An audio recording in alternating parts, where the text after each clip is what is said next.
ওমর যখন হুযায়ফা রাদিয়াল্লাহু তাআলা নিকট যাইতেন তখন হুযায়ফা রাদিয়াল্লাহু তাআলাকে জিজ্ঞেস করতেন যে হুযায়ফা, তোমার নিকটে আল্লাহর নবী সাল্লাল্লাহু আলাইহি সাল্লাম একটা মুনাফিকের লিস্ট দিয়েছে, সেই লিস্টের মধ্যে আমি ওমরের নামটা আছে কিনা? ওমর রাদিয়াল্লাহু তাআলা এত সম্মানিত একজন ব্যক্তি হওয়ার পরেও তিনি ভাবতেন, তিনি বোঝার চেষ্টা করতেন যে আমার নামটা ওই মুনাফিকের লিস্টের মধ্যে আছে কিনা। এই হচ্ছে ওমর রাদিয়াল্লাহু তাআলা।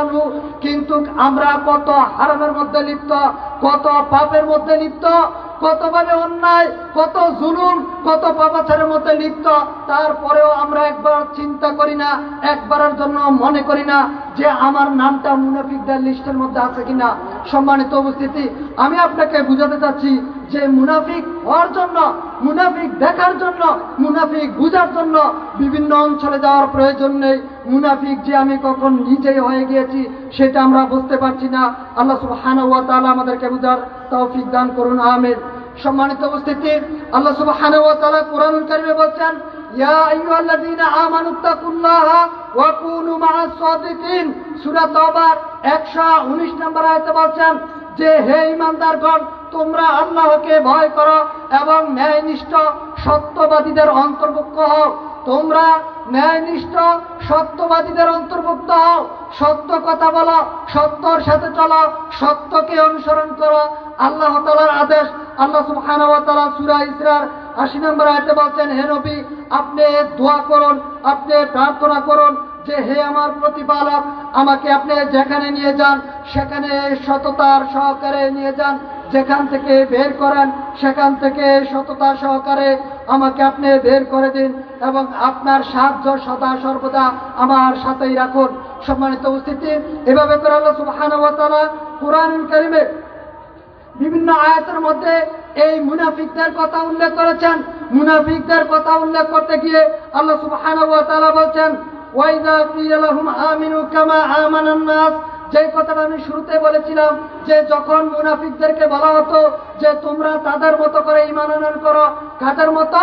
সাহাবীদের মতো করে ঈমান আনয়ন করো, তখন তারা বলেছিল কামা আমানান নাস ক্বালু আনুমিনু কামা আমানাস সুফাহা আলা ইন্নাহুম হুমুস সুফাহা ওয়ালাকিন লা ইয়ালামুন।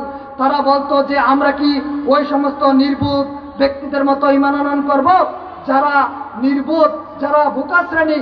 আল্লাহ বলছেন খবরদার, ওরা নিজেরাই হচ্ছে নির্বোধ, ওরা নিজেরাই হচ্ছে বোকা শ্রেণীর লোক। সম্মানিত উপস্থিতি, আল্লাহকে বিশ্বাস করি, আল্লাহর উপরে ঈমান আনয়ন করি, আল্লাহকে মানি, এই কথা বললেই ঈমান আনয়ন করা হয় না। আমি শুরুতে যে আয়াতটা তেলাওয়াত করেছিলাম, এই আয়াতের মধ্যে আল্লাহ সুবহানাহু ওয়া তাআলা বলেছিলেন, আহাসিবান নাসু আইয়ুতরাকু আইয়াকুলু আমান্না ওয়া হুম লা ইফতানুন। আল্লাহ তাআলা বলছেন, মানুষ কি মনে করে যে আমি ঈমান এনেছি এই কথা বললেই তাকে ছেড়ে দেওয়া হবে? আল্লাহ বলছেন যে মানুষ কি মনে করছে আমি ঈমান আনয়ন করেছি এই কথা বললেই তাকে ছেড়ে দেওয়া হবে? তার সামনে কোনো পরীক্ষা আসবে না, তাকে কোনো পরীক্ষার সম্মুখীন করা হবে না? আল্লাহ বলছেন না, অবশ্যই তার পূর্ববর্তীদেরকে পরীক্ষার সম্মুখীন করা হয়েছে, তাকেও পরীক্ষার সম্মুখীন করা হবে। আল্লাহকে মেনেছে কথা বললেই কেউ মনে করবেন না যে আমরা ঈমান এনেছি। মক্কার মুশরিক যারা, তারাও আল্লাহকে মানত, আল্লাহ সুবহানাহু ওয়া তাআলাকে মানত। যদি তারা নাই মানত তাহলে আল্লাহ তাআলা কেন কোরআনুল কারীমে এই কথাগুলি বিভিন্নভাবে তুলে ধরেছেন? আপনি যদি সূরা আনকাবুতের 61 এবং 63 নম্বর আয়াতগুলি লক্ষ্য করেন, আল্লাহ সুবহানাহু ওয়া তাআলা কোরআনুল কারীমে সূরা আনকাবুতের 61 নম্বর আয়াতে বলছেন, যখন মক্কার ওই মুশরিকদেরকে জিজ্ঞাসা করবেন, ওয়ালা ইন সাআলতাহুম মান খালাকাস সামাওয়াতি ওয়াল আরদ, হে মুহাম্মদ সাল্লাল্লাহু আলাইহি ওয়াসাল্লাম, আপনি মক্কার মুশরিকদেরকে, মক্কার কাফেরদেরকে আপনি জিজ্ঞেস করুন, ওয়ালা ইন সাআলতাহুম মান খালাকাস সামাওয়াতি ওয়াল আরদ, হে কাফেররা তোমরা বলো তো মান খালাকাস সামাওয়াতি ওয়াল আরদ, কে আসমান সৃষ্টি করেছে, কে বিশাল জমিন সৃষ্টি করেছে, কে বিশাল আসমান সৃষ্টি করেছে, খুঁটিহীন আসমান কে সৃষ্টি করেছে, কে করলো এই খুঁটিহীন আসমান সৃষ্টি? মক্কার কাফেরদেরকে জিজ্ঞেস করুন, ওয়ালা ইন সাআলতাহুম মান খালাকাস সামাওয়াতি ওয়াল আরদ, কে এই জমিন সৃষ্টি করলো, কে এই আসমান সৃষ্টি করলো? এই জমিনের মধ্যে রয়েছে অসংখ্য প্রাণী এই জমিনের মধ্যে রয়েছে, অসংখ্য গাছ এই জমিনের মধ্যে রয়েছে, অসংখ্য প্রাণী। এই জমিন কে সৃষ্টি করলো? আল্লাহ তাআলা নবী সাল্লাল্লাহু আলাইহি সাল্লামকে বলছেন, আপনি মক্কার কাফেরদেরকে জিজ্ঞেস করুন যে ওয়ালা ইন সাআলতাহুম মান খালাকাস সামাওয়াতি ওয়াল আরদ, হে মক্কার কাফেরেরা, কে এই বিশাল আসমান সৃষ্টি করলো, কে এই জমিন সৃষ্টি করলো, তাদেরকে জিজ্ঞেস করুন। 2 নম্বর হচ্ছে ওয়াসাখারা শামসা ওয়াল কামার, তাদেরকে জিজ্ঞেস করুন কে চন্দ্র সৃষ্টি করেছে, কে সূর্য সৃষ্টি করেছে। একটি আয়াতের মধ্যে 4টি প্রশ্ন আল্লাহ সুবহানাহু ওয়া তাআলা করেছেন। সূরা কাবুতের 61 নম্বর আয়াতে একটি আয়াতের মধ্যে 4টি প্রশ্ন আল্লাহ তাআলা বলেছেন, ওয়ালা ইন সাআলতাহুম মান খালাকাস সামা, আল্লাহ বলছেন তাদের জিজ্ঞেস করুন কে আসমান সৃষ্টি করেছে, এবং 2 নম্বর হচ্ছে কে জমিন সৃষ্টি করেছে, 3 নম্বর হচ্ছে কে চন্দ্র সৃষ্টি করেছে, 4 নম্বর হচ্ছে কে সূর্য সৃষ্টি করেছে। লা ইয়াকুলুন্নাল্লাহ, তখন মক্কার কাফেররা জবাব দিয়েছিল এগুলি সব আল্লাহ সৃষ্টি করেছেন। মক্কার কাফেরদেরকে আবার আল্লাহ সুবহানাহু ওয়া তাআলা বলছেন, ওয়ালা ইন সাআলতাহুম মান নাযালা মিনাস সামা, আল্লাহ আবার বলছেন হে নবী আপনি তাদেরকে আবার জিজ্ঞেস করুন, ওয়ালা ইন সাআলতাহুম মান নাযালা মিনাস সামাই মাআন ফাআনবাতনা বিল আরদা, হে নবী আপনি তাদেরকে আবার জিজ্ঞেস করুন যে কে এই আসমান থেকে বৃষ্টি বর্ষণ করে, কে এই মৃত জমিনকে আবার পুনর্জীবিত করে, কে করে? আল্লাহ সুবহানাহু ওয়া তাআলা মক্কার কাফেরদেরকে জিজ্ঞেস করতে বলছেন যে কে এই আসমান থেকে বৃষ্টি বর্ষণ করে, কে জমিনের মধ্যে বৃষ্টি বর্ষণ করেন এবং সেই বৃষ্টির মাধ্যমে মৃত জমিনকে, ফাটা জমিনকে আবার পুনর্জীবিত করেন, কে এই জমিনকে জীবিত করেন? আল্লাহ সুবহানাহু ওয়া তাআলা জিজ্ঞেস করছেন এই 6টা প্রশ্ন।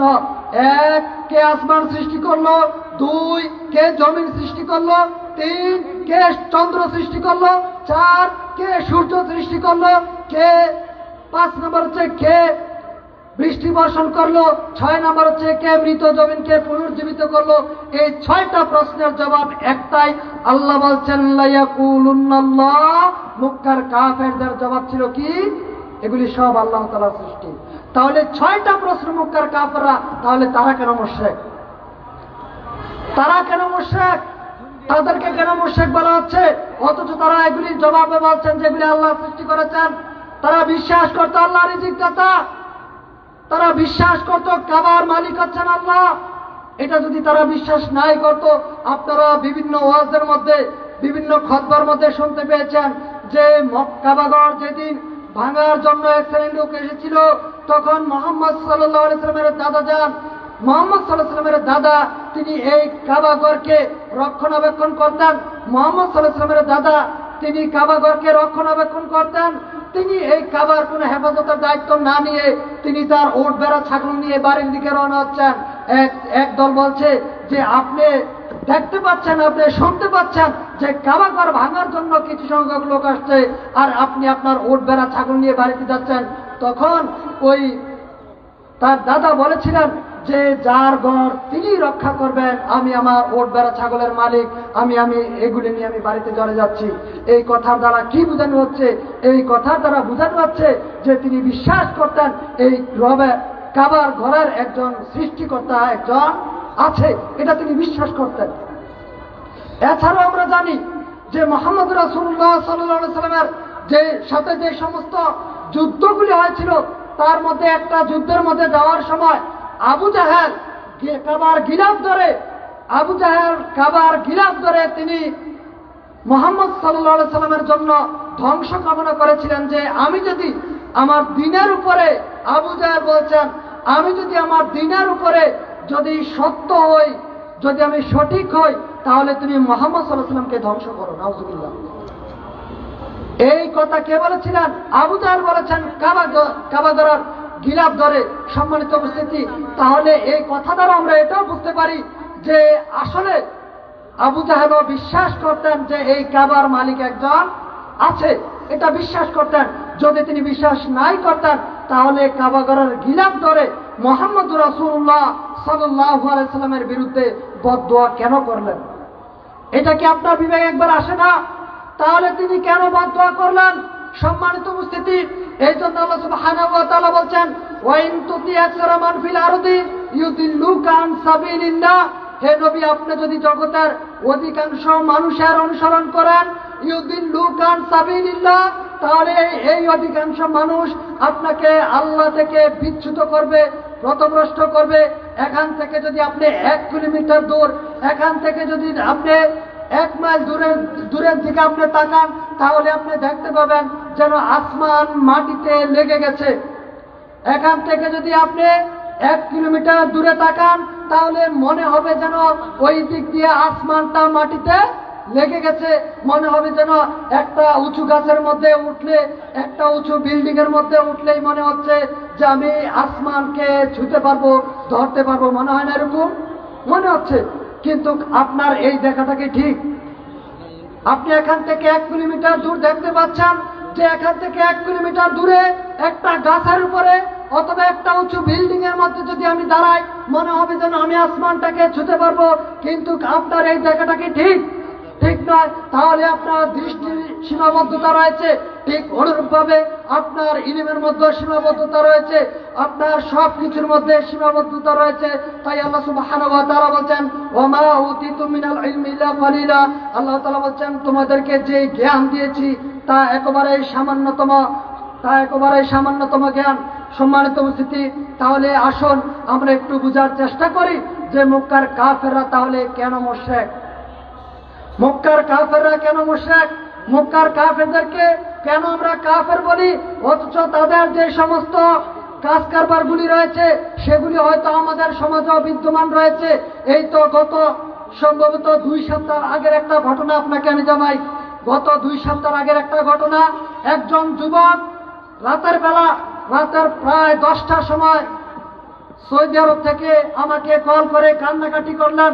জিজ্ঞেস করলাম, তুমি কান্নাকাটি করতেছে কেন? তিনি বলছেন যে আমি আমার ওয়াইফকে নিয়ে, আমি আমার পরিবারকে নিয়ে খুব একটা সমস্যার সম্মুখীন হয়েছি। তা আমার এই সমস্যার সম্মুখীন হওয়াতে আমি একজন পীরের নিকটে শরণাপন্ন হয়েছিলাম। তার কাছে আমি এই বিষয়টা একটু জানতে চাইছিলাম যে কি হচ্ছে। তখন ওই পীর বলছেন যে আমি একটু তাদবির করছি, তুমি একটু পরে আমাকে ফোন দাও। ওই লোকটা বলছে, কিছুক্ষণ পর সে বলছে আমাকে ফোন দিয়ে যে সে নাকি আয়না পরা দিচ্ছে। কি পরা? আয়না পরা দিচ্ছে। আয়না পরা আমাদের সমাজে আছে না? বিভিন্ন জায়গাতে আয়না পরা আছে, হয়তো এদিকে নাও থাকতে পারে, আমাদের এলাকাতে আছে। আয়না পরা দিচ্ছে। আয়না পরা দিয়ে সে দেখতে পাচ্ছে যে তার স্ত্রী কোথায় কি করেছে না করেছে। সে বলছে যে আয়না পরা দিয়ে আমি দেখতে পেলাম আপনার স্ত্রী এই পাপে লিপ্ত হয়ে গিয়েছে। লোকটা কান্নাকাটি করছে, যেভাবেই হোক তার কানে আসছে যে তার স্ত্রী কোন এক পাপের মধ্যে লিপ্ত হলো। এই জন্য সে বলছে যে আমি ওই লোকের কাছে জিজ্ঞেস করলাম। তখন সে বলছে যে আমি ওই লোকের কাছে জিজ্ঞেস করলে সে আমাকে বলল যে আমি আয়না পরা দিয়ে জানতে পেরেছি তোমার স্ত্রী এই পাপের মধ্যে লিপ্ত হয়েছে। এখন করণীয় কি? সে বলছে এখন করণীয় হচ্ছে তুমি যে খুব দ্রুত গতিতে দেশে ফিরে আসো। 50,000 টাকার উপরে বাজেট করেছে। এরপরে বলছে দ্রুত গতিতে দেশে আসার জন্য। আমি শুনে প্রথমে একটু হাসলাম, এই জন্য যে ওই ফি চাইলে তো আরো লক্ষ লক্ষ টাকা তার কাছ থেকে দাবি করতে পারতো ওই জায়গায় বসিয়ে। কিন্তু সে দেশে আসার কথা বলছে কেন? সে দেশে আসার কথা না বলে ওখানেই রাখতো, তারপরে বলতো 50,000 1 লাখ যা লাগতো সে ইনকাম করে দিত। এখন যদি সে দেশেই এসে পড়ে তাহলে সে ইনকাম করবে কিভাবে আর দিবে কিভাবে? সে ছুটিতে আসলো, মাত্র 2 মাস হয়েছে বিদেশ গিয়েছে। ছুটিতে এসে আবার গিয়েছে মাত্র 2 মাস। কোম্পানিকে বলছে দেশে আসার জন্য, কোম্পানি এখন আর ছুটি দিচ্ছে না। সম্মানিত উপস্থিতি, এরপরে এই লোক বলছে যে আমি তারপরে বললাম যে আমাকে ছুটি দিতেই হবে। আমি বললাম যে আমার মায়ের এই সমস্যা বা তার মা মারা গেছে, এই ধরনের একটা কথা শুনিয়ে সে কোম্পানির কাছ থেকে ছুটি নিতে চাচ্ছে। ছুটি না দেওয়ার কারণে সর্বশেষ বলছে যে একেবারে চলে আসার জন্য। সে বলছে আমি 1,11,13,000 কথা বললো যে 1,11,000 কিংবা 13,000 টাকা আমি জরিমানা দিয়েছি। এরপরে আমি সিগনেচার দিয়েছি যে আমি চলে আসবো দেশে। এরপরে যখন আমি দেশে আসার জন্য মনস্থ হলাম, ঠিক সেই মুহূর্তে আমি তোমার কথা স্মরণ করলাম। তখন আমি বললাম যে ঠিক আছে, এখন তুমি দেশে আসবা, সিগনেচারও দিয়ে দিন, তা আমি কি করতে পারি? সে বলল আমি কি করবো, আমাকে একটা পরামর্শ দাও। আমি বললাম যে তুমি যদি দেশে আসতে চাও তাহলে তোমার এই মুহূর্তে প্রথম করণীয় হচ্ছে তুমি তোমার কোম্পানিকে যেভাবেই হোক বুঝাও যে আমি কোম্পানিতে থাকবো, আমি দেশে যাবো না। এটা প্রথম করণীয়। তারপরে তাকে আমি বললাম যে দেশে যদি সত্যি সত্যি যদি ওই লোক আয়না পড়া দিয়ে যদি জানতে পারতো যে আপনার স্ত্রী এই অপরাধ করেছে সেই অপরাধ করেছে, এটা যদি সত্যি সত্যি সে জানতে পারতো, তাহলে আপনাকে আমি একটা কথা বলি, বাংলাদেশের মধ্যে কত অঘটন ঘটতে যাচ্ছে, এই বাংলাদেশের মধ্যে কত মায়ের বুক খালি হচ্ছে, এই বাংলাদেশের মধ্যে কত মায়ের বুক খালি হচ্ছে, কত মা রাতের আধারে কান্নাকাটি করছে, কত সন্তান তার দিন কিংবা রাতে বিভিন্নভাবে অপরাধের মধ্যে লিপ্ত হচ্ছে, চুরি করছে, ডাকাতি করছে, তারপরে ঢাকাতে আসার জন্য বিভিন্ন জায়গার মধ্যে বিভিন্ন পাপের মধ্যে লিপ্ত হচ্ছে, কতভাবে অন্যায় করছে, কত মামলা মোকদ্দমার সম্মুখীন হতে হচ্ছে, মানুষের জেলের মধ্যে নিরপরাধ মানুষের যাবজ্জীবন হচ্ছে, ফাঁসি পর্যন্ত হচ্ছে। আয়না পড়া দিয়ে তোমার হুজুর বলতে পারছে না যে এই লোকটা নিরপরাধ, আয়না পড়া দিয়ে বলতে পারছে না রাতের আধারে অমুক ব্যক্তি ডাকাতি করে চলে গেছে, আয়না পড়া দিয়ে বলতে পারছে না এই লোক চুরি করেছে। তাহলে এত কিছু হয়ে গেল, তোমার হুজুর জানে না, তোমার হুজুর বলতে পারে না, তাহলে এই লোক কিভাবে তোমার স্ত্রীর খবর জেনে গেল? আল্লাহ সুবহানাহু ওয়া তাআলা তাই কোরআনুল কারীমে বলছেন, আল্লাহ সুবহানাহু ওয়া তাআলা কোরআনুল কারীমে সূরা আরাফের 3 নম্বর আয়াতে বলছেন, ইত্তাবিউ মা উনজিলা ইলাইকুম মির রাব্বিকুম ওয়া লা তাত্তাবিউ মিন দুনিহি আউলিয়া ক্বালিলাম মা তাযাক্কারুন। আল্লাহ সুবহানাহু ওয়া তাআলা বলছেন, ইত্তাবিউ মা উনজিলা ইলাইকুম মির রাব্বিকুম ওয়া লা তাত্তাবিউ মিন দুনিহি আউলিয়া ক্বালিলাম মা তাযাক্কারুন। আল্লাহ তাআলা বলছেন, অনুসরণ করো তোমার রবের পক্ষ থেকে তোমার উপরে যা অবতীর্ণ করেছে। আল্লাহ তাআলা বলছেন ইত্তাবিউ মানে অনুসরণ করা, মা মানে যা কিছু, উনজিলা মানে নাযিল করা হয়েছে, ইলাইকুম তোমাদের প্রতি, মির রাব্বিকুম তোমার রবের পক্ষ থেকে, ওয়ালা তাত্তাবিউ অনুসরণ করো না, মিন দুনিহি সেটা ব্যতীত, আউলিয়া যদিও সে তোমার আউলিয়া হয়, যদিও সে তোমার নিকটতম বন্ধু হয়। অলিউনের বহু বচন হচ্ছে আউলিয়া, অলিউনের বহু বচন হচ্ছে আউলিয়া। আউলিয়া মানে বন্ধু, আউলিয়া মানে মুরব্বী, আউলিয়া মানে অভিভাবক। আল্লাহ সুবহানাহু ওয়া তাআলা বলছেন, সে যদি তোমার আউলিয়া হয়, সে যদি তোমার মুরব্বী হয়, সে যদি তোমার অভিভাবক হয়, তার কথা তুমি মানবে না। যদিও সে তোমার অভিভাবক হয়, তার কথা তুমি মানবে না। ওয়ালা তাত্তাবিউ মিন দুনিহি আউলিয়া ক্বালিলাম মা তাযাক্কারুন। তবে তোমরা খুব কমই উপদেশ গ্রহণ করো। সম্মানিত উপস্থিতি, আল্লাহ সুবহানাহু ওয়া তাআলা সূরা ইয়াসিনের মধ্যে বলছেন, আলাম আহাদ ইলাইকুম ইয়া বানি আদমা আল্লা তা'বুদু শাইতানা ইন্নাহুম লাকুম আদুউম মুবিন। হে বনি আদম, আমি কি তোমাদেরকে নিষেধ করিনি, আমি কি তোমাদেরকে তাগিদ করিনি যে তোমরা শয়তানের ইবাদত করো না? নিশ্চয়ই শয়তান হচ্ছে তোমাদের প্রকাশ্যতম দুশমন, শয়তান হচ্ছে তোমাদের প্রকাশ্যতম চিরশত্রু। আল্লাহ সুবহানাহু ওয়া তাআলা কোরআনুল কারীমে বিভিন্ন আয়াতের মধ্যে এইভাবে বলেছেন, শয়তান হচ্ছে আমাদের প্রকাশ্যতম দুশমন, শয়তান হচ্ছে আমাদের দুশমন। আমরা বুঝতে পারছি না কেন? আল্লাহ তাআলা কোরআনুল কারীমে সূরা আরাফের 205 নম্বর আয়াতে বলছেন, ওয়াযকুরু রাব্বাকা ফি নাফসিকা তাদাররুআন ওয়া খিফাতান ওয়া দুনা জাহরি মিনাল কাউল বিল গুদুদি ওয়াল আসাল। আল্লাহ তাআলা বলছেন, ওয়াযকুরু রাব্বাক, তুমি তোমার রবের জিকির করো। ওয়াযকুরু রাব্বাক ফি নাফসিকা, তুমি তোমার রবের জিকির করো মনে মনে, তাদাররুআন ওয়া খিফাতান, মনে মনে ভয় ভীতি নিয়ে, তাদাররুআন ওয়া খিফাতান ওয়া দুনা জাহরি মিনাল কাউল।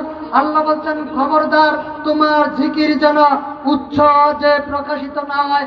আল্লাহ বলছেন তোমার জিকির যেন উচ্চ আওয়াজে প্রকাশিত না হয়। সূরা আরাফের 205 নম্বর আয়াত। সম্মানিত উপস্থিতি, আমাদের সমাজের মধ্যে উচ্চ আওয়াজে জিকির আজকাল আছে না নাই? আছে কিনা? বিভিন্ন মসজিদে, বিভিন্ন খানকাতে, বিভিন্ন দরবারে, বিভিন্ন জায়গাতে উচ্চ আওয়াজে জিকির আছে না নাই? আল্লাহ বলছেন, ওয়াযকুরু রাব্বাক, তুমি তোমার রবের জিকির করা, ফি নাফসিকা তাদাররুআন ওয়া খিফাতান, মনে মনে ভয় ভীতি নিয়ে, তাদাররুআন ওয়া খিফাতান, মনে মনে ভয় ভীতি নিয়ে, ওয়া দুনাল জাহরি মিনাল কাউল, খবরদার তোমার জিকির যেন উচ্চ আওয়াজে না হয়। মঞ্চের মধ্যে বসে, মঞ্চের মধ্যে দাঁড়িয়ে দাঁড়িয়ে নাচ গান গেয়ে গেয়ে বিভিন্নভাবে মানুষ জিকির আজগার করে, এবং কি ঢোল তবলা বাজিয়েও মানুষ জিকির আজগার করে।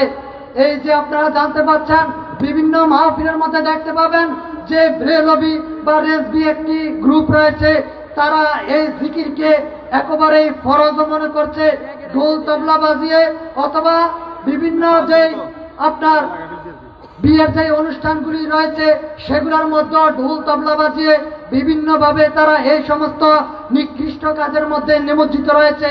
সম্মানিত উপস্থিতি, আপনি আমাকে হয়তো দায়ী করতে পারেন, আমি আপনাকে আবারও আয়াতটা স্মরণ করে দিচ্ছি। আল্লাহ সুবহানাহু ওয়া তাআলা সূরা আরাফের 205 নম্বর আয়াতে বলছেন, ওয়াযকুরু রাব্বাকা ফী নাফসিকা তাদাররুআন ওয়া খীফাতান ওয়া দুনাল জাহরি মিনাল কাউল বিল গুদুদি ওয়াল আসাল।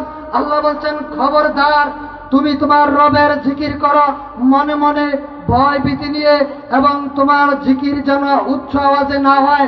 50 জন শ্রোতা থাকবে, 50 জন শ্রোতাকে নিয়ে তুমি উচ্চ আওয়াজে জিকির করতে পারবে না, আল্লাহ নিষেধ করেছেন সূরা আরাফের 205 নম্বর আয়াতে।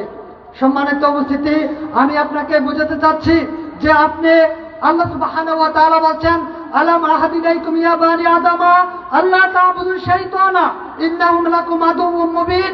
আল্লাহ বলছেন, বনি আদম, আমি কি তোমাকে তাগিদ করিনি, আমি কি তোমাকে নিষেধ করিনি, আমি কি তোমাকে বারণ করিনি যে তুমি শয়তানের ইবাদত করবে না? শয়তান তোমাদের প্রকাশ্য দুশমন। আল্লাহ তাআলা নিষেধ করেছেন শয়তানের ইবাদত করা। আমাদের এমন পৃথিবীতে এমন কোন মানুষ আছে কি যে ব্যক্তি বলে যে আমি শয়তানের ইবাদত করি? আছে কেউ? কোন হিন্দু ধর্মের লোক বলবে যে আমি শয়তানের ইবাদত করি? বলবে? খ্রিস্টান ধর্মের লোক বলবে আমরা শয়তানের ইবাদত করি? বৌদ্ধ ধর্মের লোক বলবে? মুসলিম ধর্মের লোক বলবে? পৃথিবীর কেউ বলে না যে আমি শয়তানের ইবাদত করি। অথচ আল্লাহ বলেছেন যে আমি কি তোমাকে নিষেধ করিনি যে তুমি শয়তানের ইবাদত করো না? তাহলে শয়তানের ইবাদত করার মানে অর্থ কি? এই অর্থ যদি আপনি দেখতে চান তাহলে সূরা তাওবার 31 নম্বর আয়াতে তাফসীর ইবনে কাসিরে চলে যান। যখন আল্লাহ সুবহানাহু ওয়া তাআলা আয়াত অবতীর্ণ করলেন, ইত্তাখাযু আহবারাহুম ওয়া রুহবানাহুম আরবাবাম মিন দুনিল্লাহ, এই আয়াত যখন আল্লাহ তাআলা অবতীর্ণ করলেন, ইত্তাখাযু আহবারাহুম ওয়া রুহবানাহুম আরবাবাম মিন দুনিল্লাহ, তারা তাদের আলেম ওলামাদেরকে, তারা তাদের পাদ্রী পুরোহিতদেরকে, তারা তাদের আলেম ওলামাদেরকে, তারা তাদের পাদ্রী পুরোহিতদেরকে আল্লাহর পরিবর্তে রবের আসনে বসিয়ে দিয়েছে। তার মানে হচ্ছে যে আপনি রবের পরিবর্তে আল্লাহর আসনে বসিয়ে দিয়েছেন।